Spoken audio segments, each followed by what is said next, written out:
और मैंने खुद कहा हुआ अपने लोगों को कि चुप जाओ। मैं खुद कह रहा हूं अपने कारकुनों को, अपने ऑफिस बेयरर्स को, अपने ओहदेदारों को, कोई ज़रूरत नहीं है आपको सामने आने की, अपने घरों में ना रहो, चुप जाओ।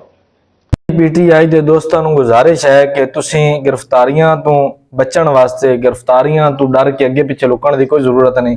ਮੌਲਵੀਆਂ ਵਾਲੇ ਮਾਰਚ ਚਲੇ ਜਾਓ, एक तो गिरफ्तारियां तो भी बच जासो, और दूसरा महंगाई और पेट्रोल और दीगर जड़ियां चीज़ें हैं पईयां ये सस्ता करने का ख्वाब भी तुहाडा पूरा हो जाएगा।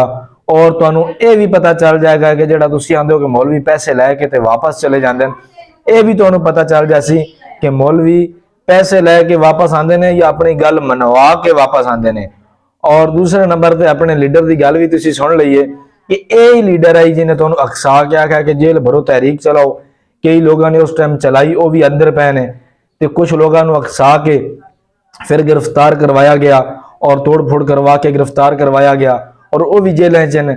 इन्हां दे जिहड़े लीडर हैं तुहाडे, उन्होंने तो ला तलकी करके पीटीआई दे नाल अपनी जान बचा लईए। हुण मैनूं ये दसो कि जिहड़े जिन्हां दे लोग अंदर गिरफ्तार हैं वो कहंदे अगे जाके रोवन, ते वो कई नूं आखे ते उन्हां दा वारिस कौन है? बाकी गल हुण इत्थों लीडरां दी भी पहचान करो कि कदी जनाब जेल भरो तहरीक, ते कदी जेल चो लुकण तहरीक, कदी जनाब अमेरिका के खिलाफ, तो कदी अमेरिका को भीख मंगना कि आके साड़ी मदद करो। तो ये चीज़ां जड़ियां ने इन्हां नूं पहचानो और उलमाए हक नाल, किरन वाली पार्टी नाल खड़े होवो।